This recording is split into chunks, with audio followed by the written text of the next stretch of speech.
Well, good evening, everyone, and a very warm welcome to St. Paul's Church for this, our fourth talk in our Faith and Empowerment series. And I'm absolutely delighted to welcome Alistair Mack as our speaker this evening. Alistair is a long-time member of St. Paul's Church, marrying here in 1979 to Lizzie, and they have 2 children and 3 grandchildren.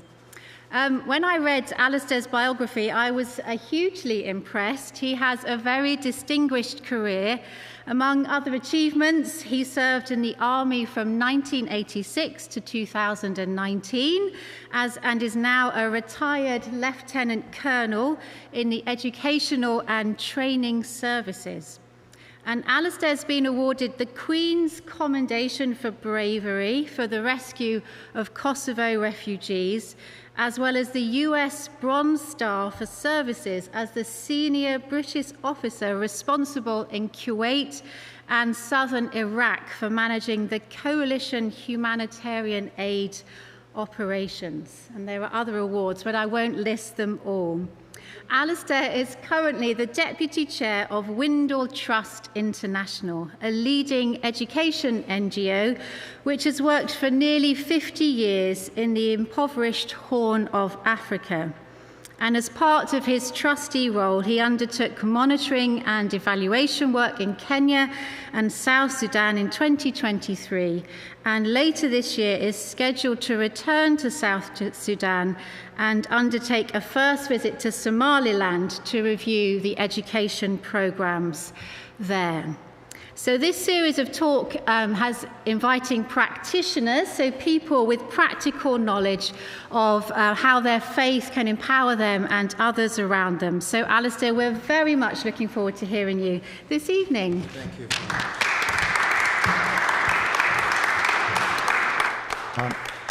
Imogen, Jonathan and Andy, thank you for the invitation. This subject, and it's shown on the slide, is absolutely huge, and we all approach it with a prism and with our own expectations. Look at the picture, and I'll have to help you see the picture of the New Testament on the right-hand side. It's one of 43 million printed by Cambridge University Press in 1914, so just a few hundred meters away. Issued to soldiers, prisoners of war, and refugees. Delivered by the Red Cross, what we would now call a non-governmental organization, or because it has a global reach, an international non-governmental organization. That resonates with me because I was, as Imogen had just said, a soldier, and most of what she said was true. And I was very proud to be a soldier, hugely pleased to be an educator within the British Army. And yes, the British Army does need educators. I always worked as a specialist as well, in that interface between the armed forces, mostly the Army, and a plethora of non-governmental organizations and INGOs, international non-governmental organizations, including many that I came to hugely admire: the Red Cross, Amnesty International, Human Rights Watch, Oxfam, Médecins Sans Frontières, or Doctors Without Borders. And that's shaped my faith, it's shaped my education, and it's shaped my values and my views about empowerment. Now, the challenge for me tonight is that recent evidence shows that the modern audience can only concentrate for 45 seconds. Imogen has told me the standard of this audience is much higher standard, and therefore up to 50 seconds is possible. On the bottom left, Windle Trust International is the non-governmental organization I work as a trustee and as deputy chair for, and that will fill the back part of tonight's talk. What's the remit for tonight's talk? Well, let's see if the magic that Blue Peter has provided. I hadn't even turned round. Has it gone on? Yeah. Wow, fantastic. That might be the only time it happens. If this works, I get the credit. If it doesn't, Andy gets the blame. That's the remit that I've been given tonight, and I'll leave it just for you to read through. But if I could offer a subtitle for tonight, and maybe running throughout tonight's talk, it would be the title you see on this amazing book, No Stranger to Kindness, written by an eminent doctor, an acclaimed humanitarian, that's lived and worked in many of the world's most fragile countries, including Sudan, which is at the heart of where Windle Trust International has been working and today continues to work. He was thrown out for whistleblowing. I have enormous, enormous respect. And that No Stranger to Kindness title, I think, represents what Windle Trust International continues to do today in exactly the same region. Now, I am no theologian, but I wanted to impress this upon you, particularly the church warden and the vicar. I was awarded, aged 7, a school prize, a Sunday school prize, for improved attendance. Okay? So that's the baseline from which I work. And I could cite from that time at Sunday school. My dad actually was a Sunday school teacher, so what he thought of attendance, I do not know. But I can cite one verse from that time, and I'll repeat it a number of times tonight. With God, all things are possible. With God, all things are possible. Church warden would tell you immediately it's Matthew 19:26. It seems apt today. So I was born and brought up in the United Kingdom. I've lived in Cambridge for many years. I've been in the army, as Imogen said, 30-something years. It's given me an awareness, it's given me a moral conscience that Cambridge, and of course the United Kingdom, is an enclave, a bubble, we sometimes say. There's a privileged proportion of people who live here, a privileged proportion of a global humanity, where we can easily assume, and I have easily assumed, that education and access to education is guaranteed, like the clicking of fingers, and that ghastly things do not happen to us, but happen to people somewhere far, far away. The truth is far from that, and I'll explore some of those places far away, namely Iraq, Kosovo, and Sudan, South Sudan. I'll concentrate on the latter in the talk. Well, we'll explore together the intertwined subjects of faith, education, and empowerment. And you can muddle them around or change that prioritization as you wish. And it's both my empowerment and the grassroots empowerment of the beneficiaries. Okay. So in all those three countries, Iraq, Kosovo, and Sudan/South Sudan, that my faith as a Christian was and continues to be tested. In all three, there have been elements of success, some quite dramatic success, some marginal educational changes, but there have been an equal number of failures and naive judgments. I can specialize in naive judgments. In all three, at times, I've been out of my comfort zone. And I'll be candid with you, my faith has seemed, and that sometimes continues to seem, vulnerable, at times absurd. Now, maybe as an OAP, I should know better. I should have wisdom and maturity. But at times, faith is hard, and I have to cling on to what I learned age 7 in Matthew's statement. With God, all things are possible. So, to ensure we're on the same hymn sheet, let's just briefly explain or examine the title of the talk, then we'll dive into the three case studies. So the first of the definitions, let's see if this works again. This is faith in action, powered by batteries. Yes? Keep up, Alistair Morphy. Okay, faith. There's a number of definitions there for you. Not gone on? Andy, would you kindly go on? Thank you very much. Number of definitions for you. The closest the Bible comes to offering an exact definition is, and I quote, the assurance of things hoped for, the conviction of things as not yet seen. I could test Imogen, but she'd tell me it's Hebrews 11:1. And simply put, the biblical definition of faith is trusting in something you cannot explicitly prove. So personally, at times this can be a high wire act, and nothing better illustrates than the one example, which I've never shared in public before, that came in December 1990. So it's 35 years later, I can recall it. Next slide, please, Andy. Here I am, I'm cuddling my eldest child. Can we go back one, please, Andy? There we go. Thank you very much. There I am cuddling Katie, aged 2. We've just moved to Germany. And I was about to be deployed to Iraq on a mission with no end date. So no end specified.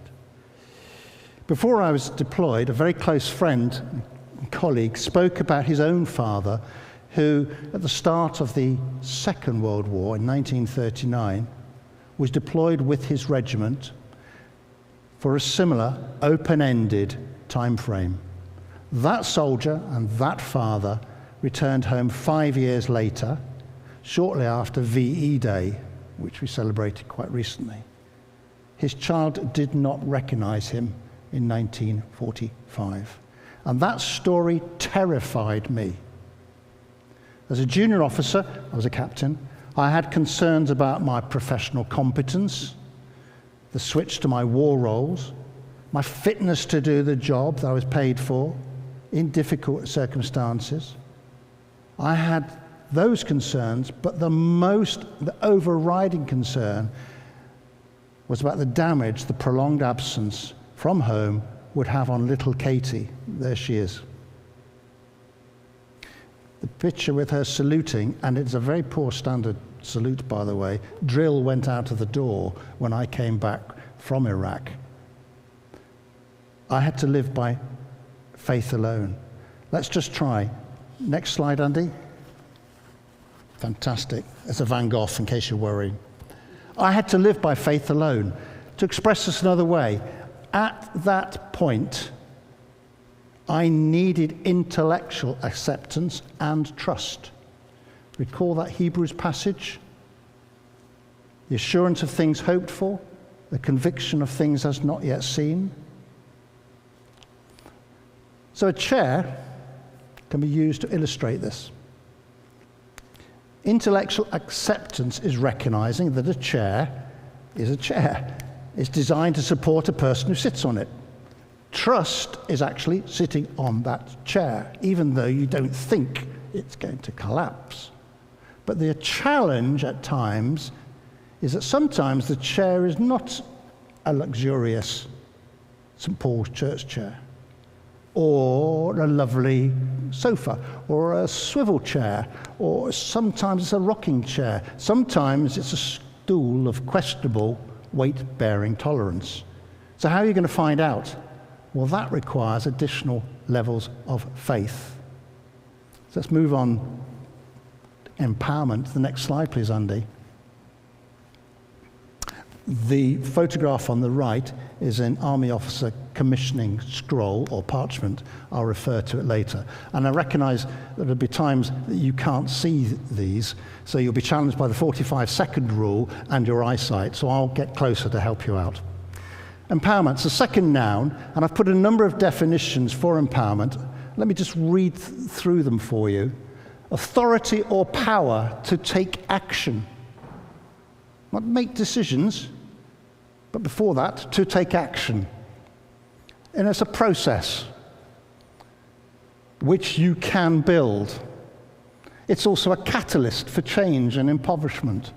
Well, if you're taking action, there's hardly going to be the status quo. And I've done this to impress myself, Okay? It's a Latin, derivation is from a Latin term, which I think is quite useful.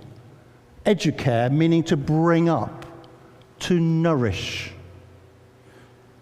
Now, I don't consciously think of myself or refer to myself as empowered. It's just not a term that before I was given this exam question, I would have thought of.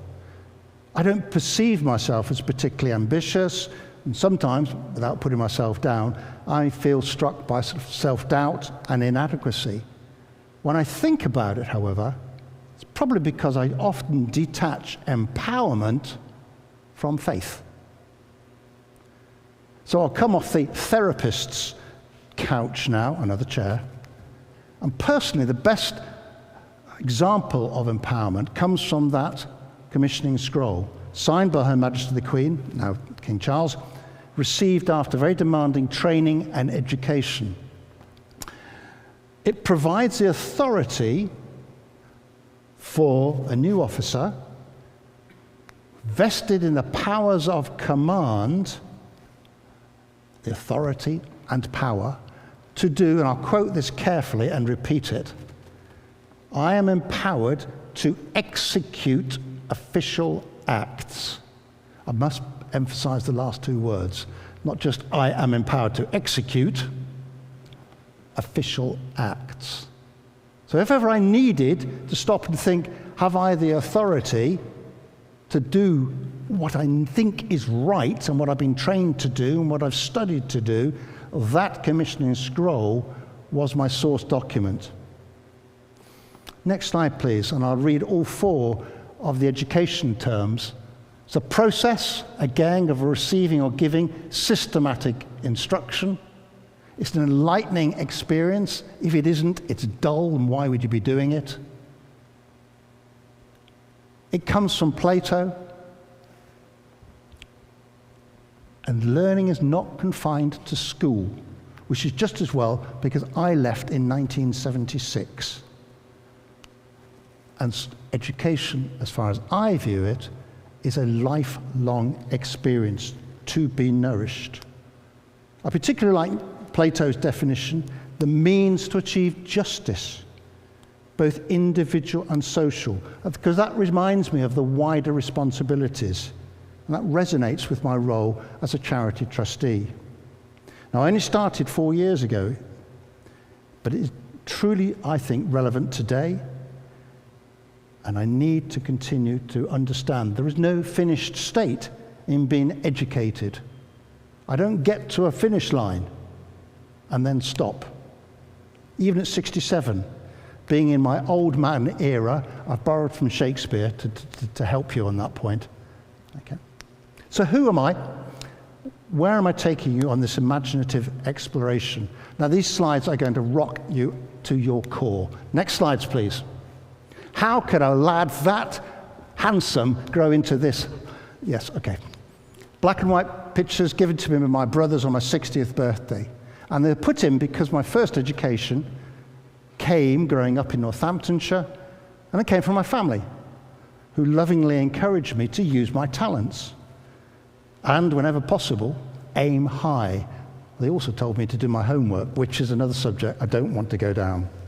I'm profoundly grateful to my family.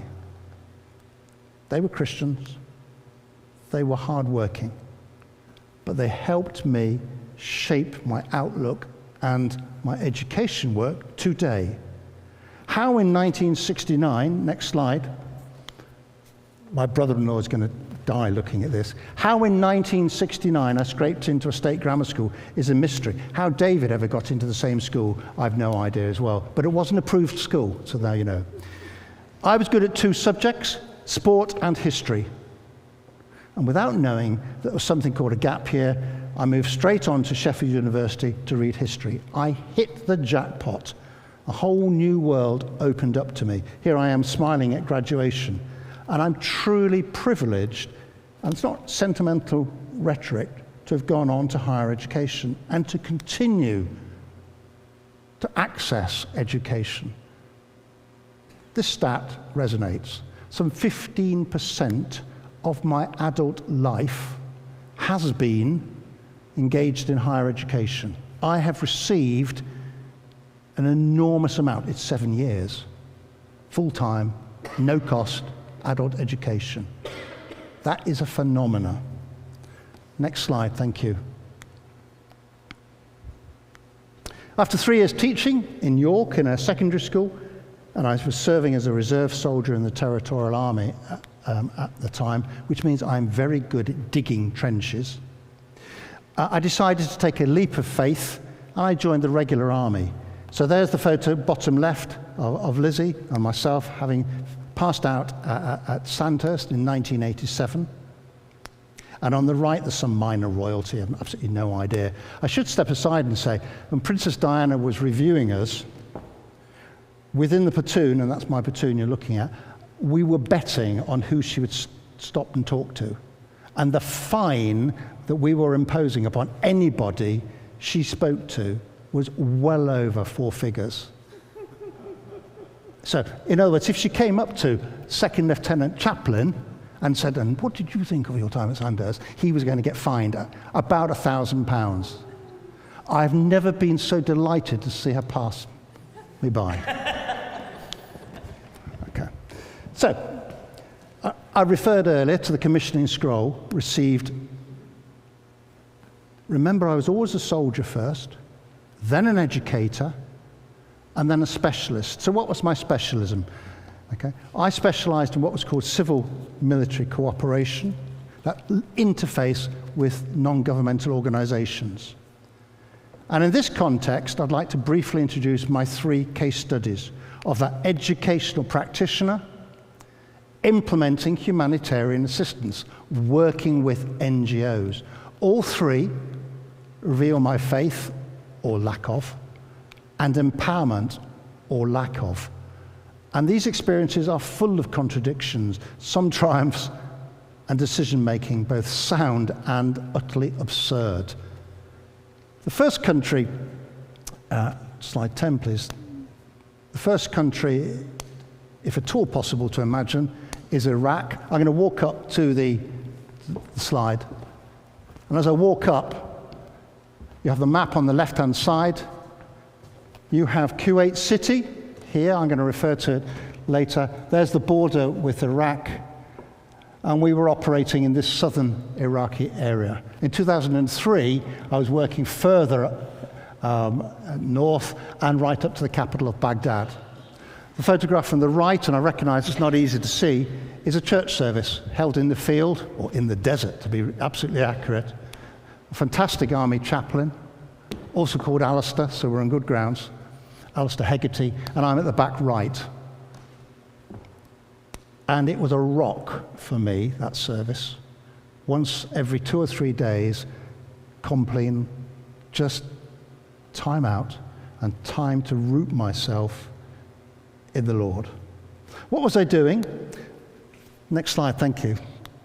I was basically doing what we would call an intelligence job, and there I am on the left, briefing, you can't see, but briefing soldiers on Iraqi and what we call coalition positions. I knew what I was doing at that job. I was comfortable. I didn't feel I was having to walk a tightrope. Other areas, I was. And the divisional headquarters was on the right-hand side there. When the fighting actually stopped, you might recall it was a 100 hours war, quite incredibly, 100 hours. When the fighting suddenly stopped, the divisional headquarters was pulled out of Iraq, and we redeployed to just outside Kuwait City, the capital of Kuwait. Population about 3 million. In the city, the full extent of the Iraqi occupation, the looting, the murder, the mayhem, the hostage-taking was beginning to emerge. And I was put in charge. Remember, I'm 31 years old, I'm a captain, I'm an educator. I was put in charge of reopening morgues. Oh, and also the air traffic control in Kuwait City. Now, this may surprise you. I don't actually know, even now, an awful lot about morgues or mortuaries. And at the time, I recognized I didn't speak Arabic, I'd never been to a morgue, I knew virtually nothing about Islamic customs, for burial, and I knew nothing, and I cared even less about air traffic control. Next slide, please. I was in a predicament. I was, as the photograph on the right shows, absolutely shattered. 100 hours without sleep is as far as I could go. And I've just been put in charge of reopening morgues. I'd like to say it was a challenge that I relished, one that my years in education had prepared me for. That would be a lie. I'd absolutely no idea what to do next. Absolutely mind blank. And at that point, I wasn't aware hundreds of people, including multiple people in St. Paul's Church, were praying for me. So I took myself off to a quiet space, and I prayed. Frantically. Remember, this is pre-internet, but it's not pre-faith or pre-empowerment. And getting a grip of myself, which is a classic army phrase. If you ever want to annoy Lizzie Mack, use the phrase, get a grip. Getting a grip of myself, I consciously went for the definition of faith. The assurance of things hoped for, the conviction of things as not yet seen. What does that mean? Opening a morgue. What's a morgue? Well, the answer was remarkably simple. Step forward, my driver, a Royal Military policeman, a corporal, so considerably junior to me. And I asked him in a casual manner, what would he do faced with these two tasks? You know, what would you do, reopening the morgues and reopening air traffic control? Next slide, please. Well, I'll just let you look at the photographs.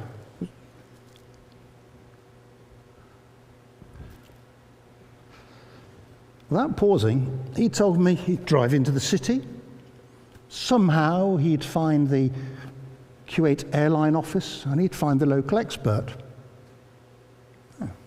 Wondering why I'd not thought of this, I rapidly adopted his strategy, and when it worked, I claimed all the credit. Or in other words, this was the Royal Military policeman, corporal, empowering me.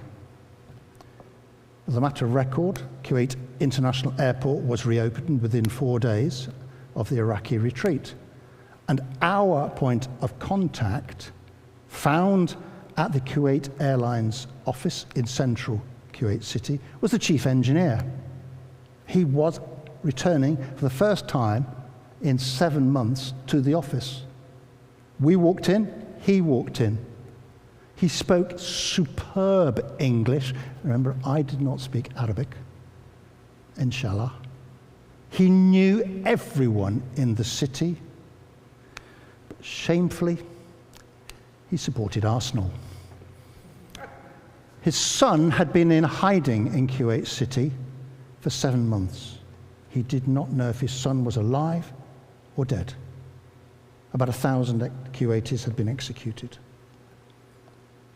We found the son literally walking out of a hiding place. A miracle. We found him alive. And thereafter, we, my faithful corporal and I, could do no wrong. So we tentatively asked the engineer about morgues. I mean, that's what you do. You ask an airline engineer about morgues. A subject that all good aircraft engineers should know about. He was. He knew exactly where to go. He took us there, to the central hospital.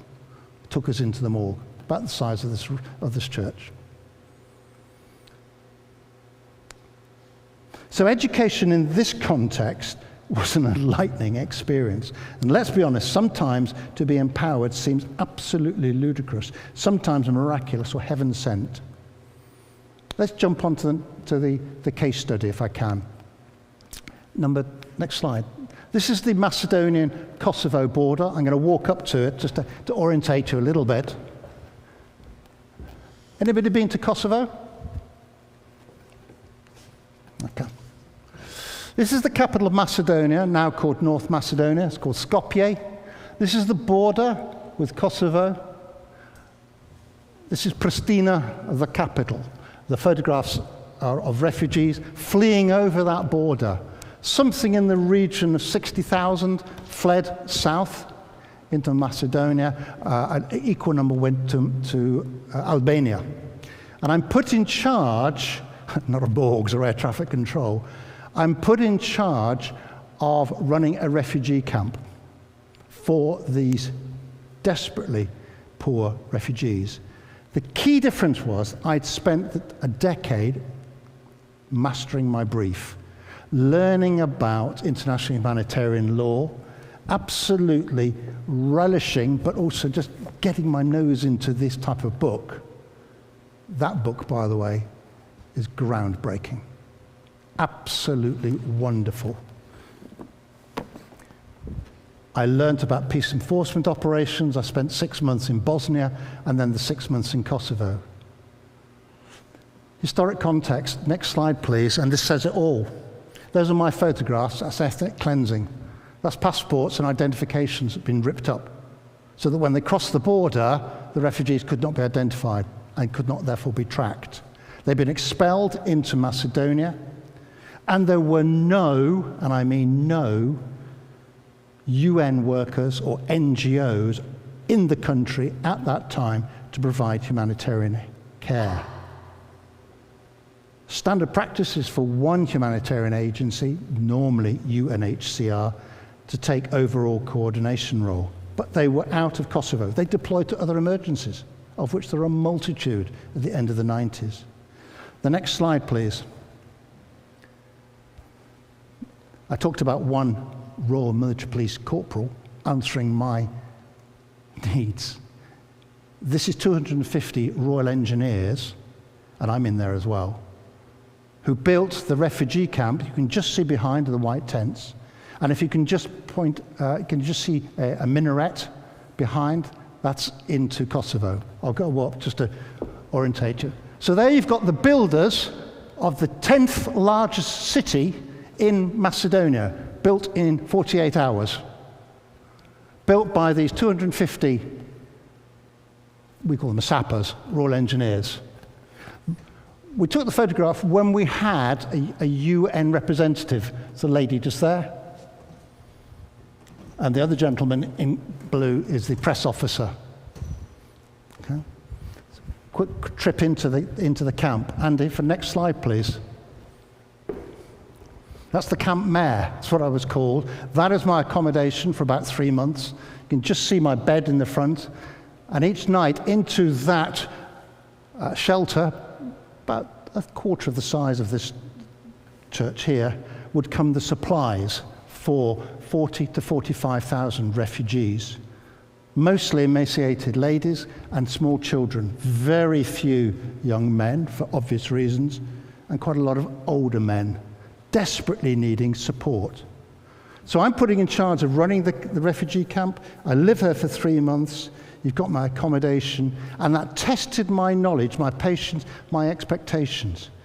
We faced, in the words of an eminent journalist and broadcaster called Michel Glenny, a gathering disaster, a flood of biblical proportions. I won't go into all the details of what we found or how we found them, but my knowledge, my patience, my expectations was tested, but it was also hugely rewarding for me. Next slide, please, Andy. So there's the functioning refugee camp. That was taken, I think it was 56 hours after the first tent was put up. And you could see that flood of refugees coming through. Really, it was quite a transformational and pivotal point of my life. My career, my faith, my resilience were all tested. Next slide, and there's a lot to read on there. And you probably read the extract from The Independent rather than the Daily Mirror at the bottom right. And in fact, that's a good reason never to read the Daily Mirror. Always read a better quality newspaper. But you'll see that Alistair Mack, then a major, was involved in a rescue operation because the tent you can just possibly make out, which in the middle picture went up in flames. Somebody had been smoking in it, and I rescued about 25 children. Got quite badly burnt doing so. 3 times a hero, I went into that tent 3 times. It should have been one of the high points of my military career. It wasn't.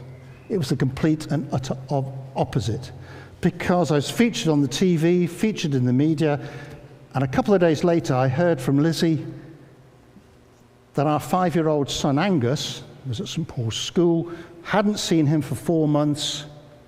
He'd been told in the playground, "Your dad's on TV." That really upset him. He wanted to see his dad in the flesh. Of course he did. And when I heard about that, I was distraught. Here I am, saving the lives of mothers and children I didn't know, when I couldn't even look after my own boy. I was broken. Saving grace, next slide please, the saving grace, well, it wasn't actually meeting Cherry Blair, though charming she really is, quite genuinely, nor even meeting the Prime Minister. I'd say he's charming. This is the divisional headquarters. It's the Desert Rats, hence the flash up here. Cherry Blair. General Mike Jackson, nicknamed Darth Vader, not a name that he didn't earn, another general, and the Prime Minister. So I worked from that headquarters for something like 6 months. And I had to brief Darth Vader that day that I'd heard of my son's reaction. And I had to brief him that a decision he'd made about humanitarian operations in Kosovo was wrong. Now, that's a bit like Imogen here, going up to an archbishop and saying, "With respect, you've got it wrong." You know, that's a robust conversation. And that's really what I had to do. Moral conscience. "Sir, you've got it wrong. Here's the recommendations." To be fair, he took those recommendations, and an incredible number of lives were saved, an incalculable number of lives were saved. Okay, time to move on to the next one. So this would be time to get rid of my uniform, because in 2019, off came the beret, and I became a humanitarian. You cannot become a humanitarian unless you have one of these bulletproof jackets, which is very, very useful, and you will see it's got multiple areas for pencils, pens, and principles, and you can see the logo on the back. Okay? Windle Trust International and East Africa. So I was invited to become a trustee of Windle Trust International, an utterly ridiculous name. It's the middle name of the founder some 50 years ago, Hugh Austin Windle Pilkington of Pilkington Glass. Okay? It's a brilliant NGO. What do we do, and why do we do it? We provide, and we are the only NGO, that provides education facilities in Sudan. We're down from 40 to some 6 employees because of the obvious chaos and carnage and genocide in Sudan. Could I ask you to go on to the next slide, Andy? Okay, and we operate on the border with Ethiopia in a camp about the same size as the one I was in Kosovo. We're the only one that has the education programs. And those are obviously for refugees. And interestingly, only about half of them come from Sudan. Good number come from the neighboring countries. And that's partly because of the quality of education that is provided by Windle Trust International. And quality trumps quantity. It's not the number of places you can provide education that really count. It's the quality of that education. Okay. Why do I do it? I have the time. I have the aptitude. I have the experience. And I also believe in education transforms society. So to summarize, please. By any definition, South Sudan's a low-income country. It's a broken country. It's not failing, it's failed. As I speak here, it is not known if the president is alive or dead. I mean, what a ridiculous situation, but that's the definition of a failed country. It has the lowest income rate in the world, with one exception. It has the highest corruption rate in the world. It has the highest infant mortality rate, and the stats could go on. So for stats, next slide, please. Oh, sorry, if I just ask you to keep on that one, that's the Foreign Office Department, the FCDO's current map where you can go. It's in red, so you can't go there. Okay. Next slide, please. Sorry to mess you about there. What do? We focus primarily on the Accelerated Secondary Education Program, and you see there adults with their children. It's unique to South Sudan. It's not unique to the Horn of Africa, but it's unique to South Sudan. And you can see the trustees and our staff, and I'm in that picture on the right, a school that was opened in 1948 by British Royal Engineers. Isn't it ridiculous? Next slide, please. And we're up for a major prize to be awarded in July. We don't know if we're going to win it. We're up against Oxfam and a brilliant educational charity that works in Jordan and Lebanon, bottom left, Al-Fanar. That's the stats. I'm going to keep this slide up for a long time. What we're trying to do is move from just gathering data that is quantitative to real qualitative analysis, to know it's fit for purpose and is absolutely the highest possible standard. And that's what I try to do. Is it worth upholding, giving my time? In my view, it is. Next slide, if you would, Andy. Poorest country in the world. That's my contact details if you want to follow it up. And if you want to know about the little girl who saluted me quite poorly in Germany, next slide, and last slide, there she is, coming into St. Paul's Church not too long ago with a very smart dad. Smart, that is in dress sense. Questions? Thank you.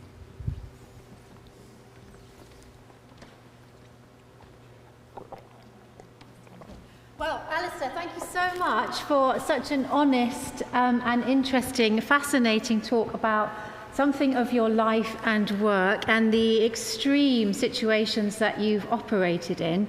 I will open up to the floor if anyone would like to ask Alistair a question. We've got a good 15 minutes. Please. Here we go, Leonie. I'm thinking, sorry, thank you. I'm thinking that fortunately for us, not in this country, but in a number of countries, women are not educated. And personally, and I'm sure with this audience also, we think that if women are educated, it would make a huge difference.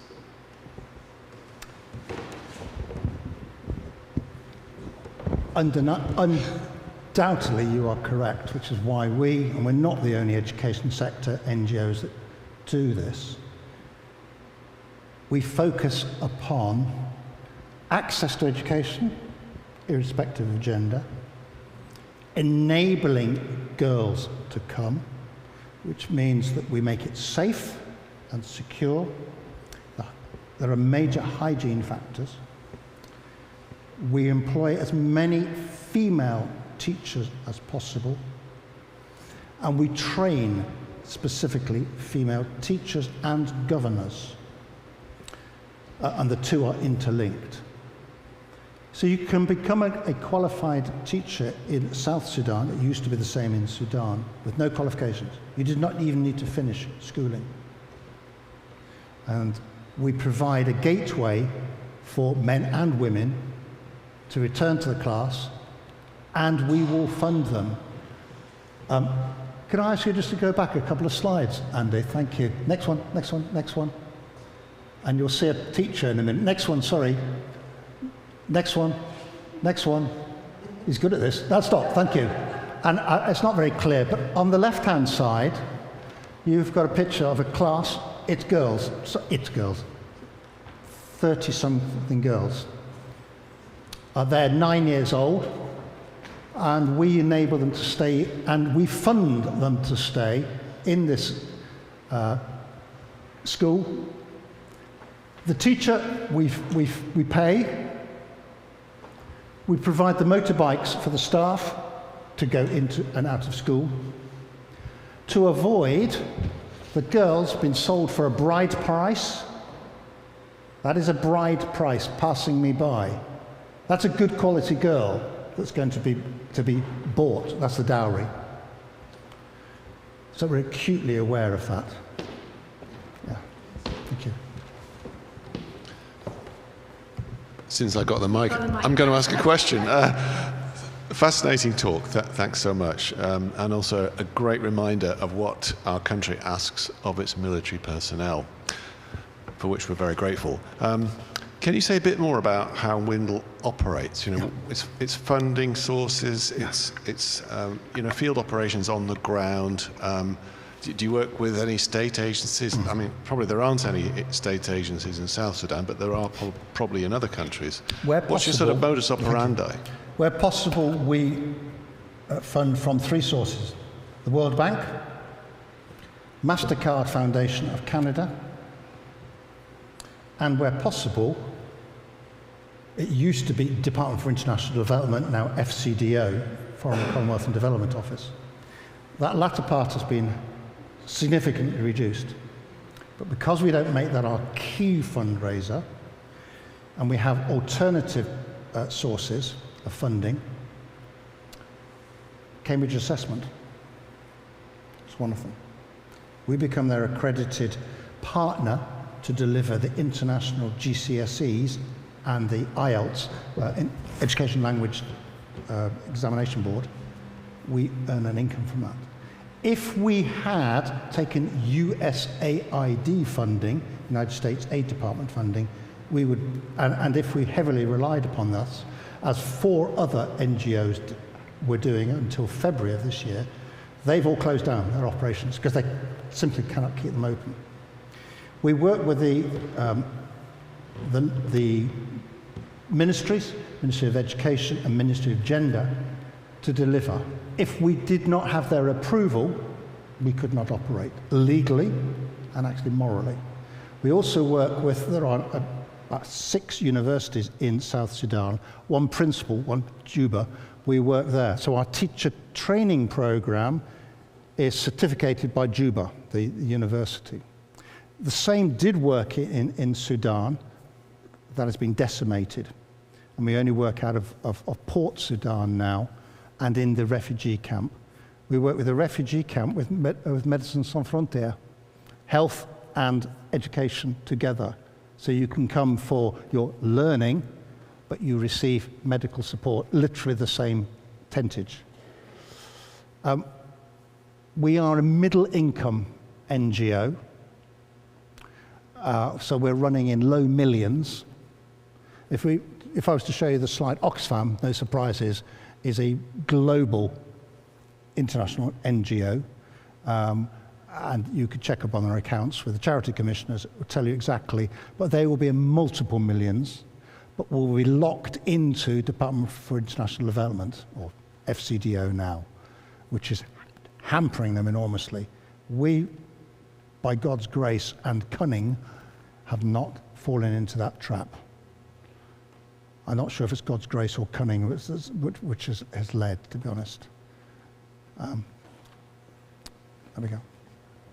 Please, Alistair is a neighbour of ours, and he's well known as the second best looking Alistair in the street. Predictable. Of the 513,000 pupils that Windle has got, how many of them are in South Sudan, and which other countries are they in? And which? Other countries. Okay. That's 2023 data. So at that stage, it was only South Sudan. If we had included the 2022 data in our annual report, it would have included Sudan, and it would be a figure of about 250,000. Challenge in Sudan is the teaching medium is in Arabic, and we specialize in English language training, so we're not really fit for purpose. We've just launched work in Somaliland. Somaliland is the breakaway independent territory of Somalia. Does not have international recognition. If you read The Guardian from from yesterday, you will see that it's very likely to be granted that this year by the United States for military reasons, and therefore the UK will follow, there's no doubt about it. We are undertaking 4 programs there. Teacher training first, get that right, you can then move into schools and we've gone into teacher training in nursing facilities, in hospitals, specifically for nurses, not doctors. Doctors have access to English language training. Nurses have not had.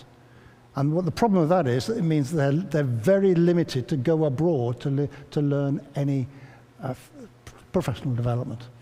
But we're also doing work in kindergartens or early learning, which is new for us. There is no early learning in Somaliland, literally none. There is very little in South Sudan that is registered. There's a lot of informal, rural or nomadic early learning. But that doesn't then necessarily progress into schooling, as we would recognize it.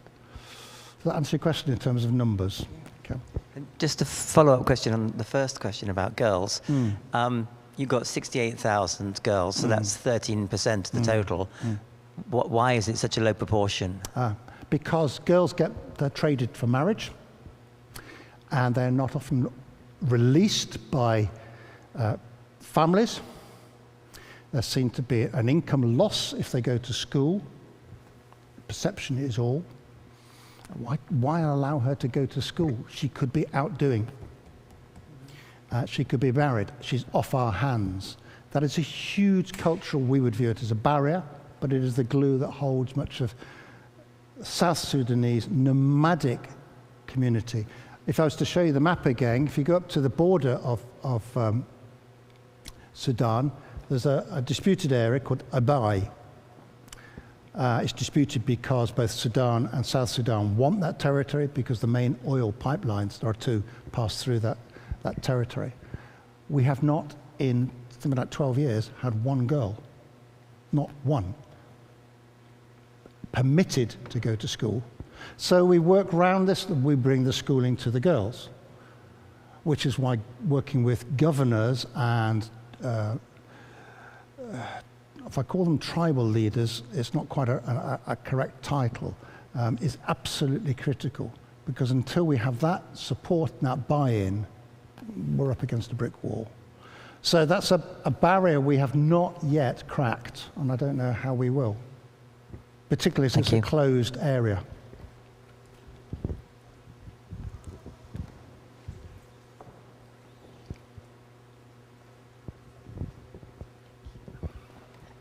This is a slightly different sort of question, maybe a reflection. It talks about faith and empowerment, and you've seen people who in some ways couldn't be more disempowered, refugees living in camps. And you also talked about kind of the contradictions of your faith and doubt. So I wonder if you could just reflect a little bit more about what it felt like working among people who were so disempowered, and how you worked with that internally?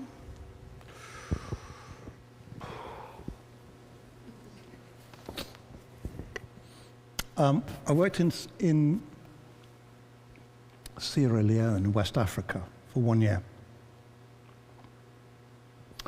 I shared my office, or our office, with a former coup leader. He had blood on his hands. He was also a millionaire. Blood diamonds.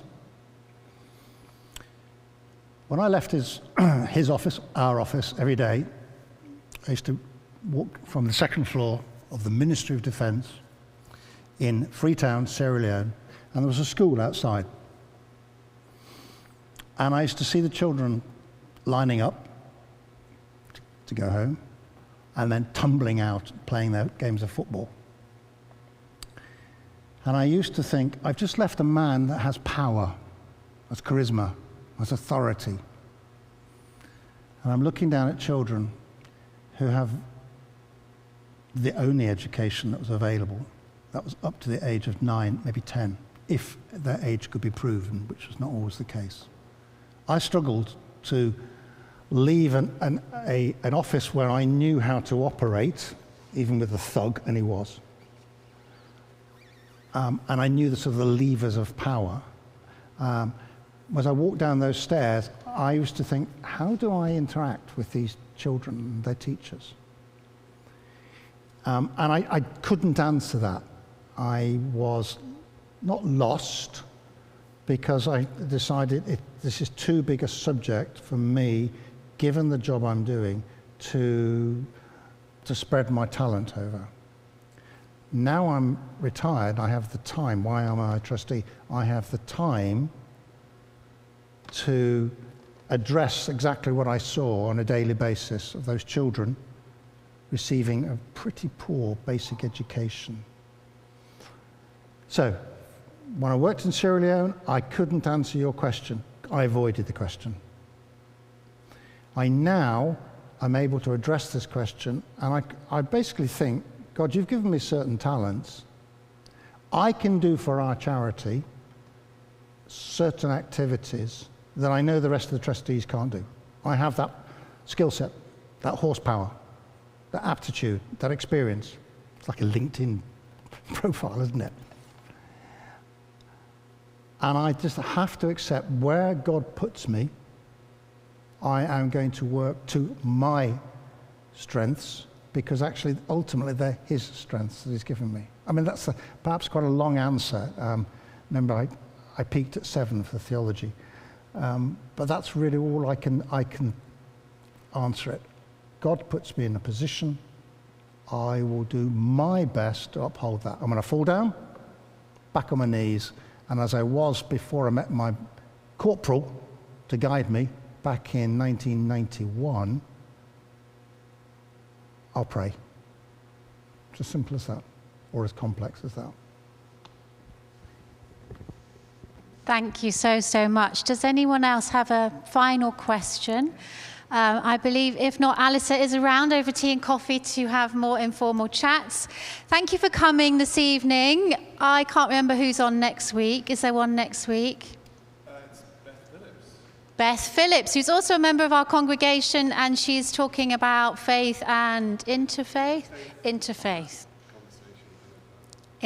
conversations. So next week at 6 o'clock, do come along if you are able. But Alistair, thank you enormously for all that you have shared with us. It's been great. I pray with Alistair once a week on a Tuesday morning, and I didn't know half of this stuff. So it's been wonderful for me to learn a bit more about you and all the wisdom that you've accumulated through your life, and more to come, I'm sure. So thank you so much, everyone, being here. Thank you, Alistair. Can I just thank very much Andy and Jonathan. The value of the series of 6 it can be measured very many ways. Do you enjoy it? Yes or no? Was it worthwhile? Yes or no? What I'd ask of you and ask of myself is, as you listen to the talks, I hope it's not just me, take out of here, well, what could I apply in the conversation? What could I apply in my life, in the street I live in the workplace I go to?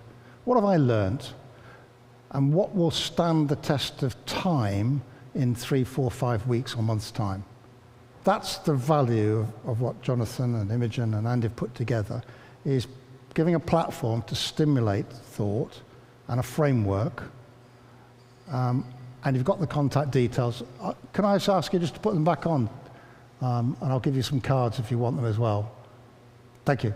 That's my Hotmail address, if you want to follow it through. Lizzie, please don't ask me on Hotmail anything. Thank you very much. Thinking about that, you've just made me miss Michael and Annette. So Michael and Annette, Lizzie's mum and dad. And I was just thinking about how involved they must have been in it all the time that you were away, praying all the time, and practically being there for Lizzie to lean on. And They I were. think what I take away now is partly the importance of that being there for the people who are behind making it possible for you.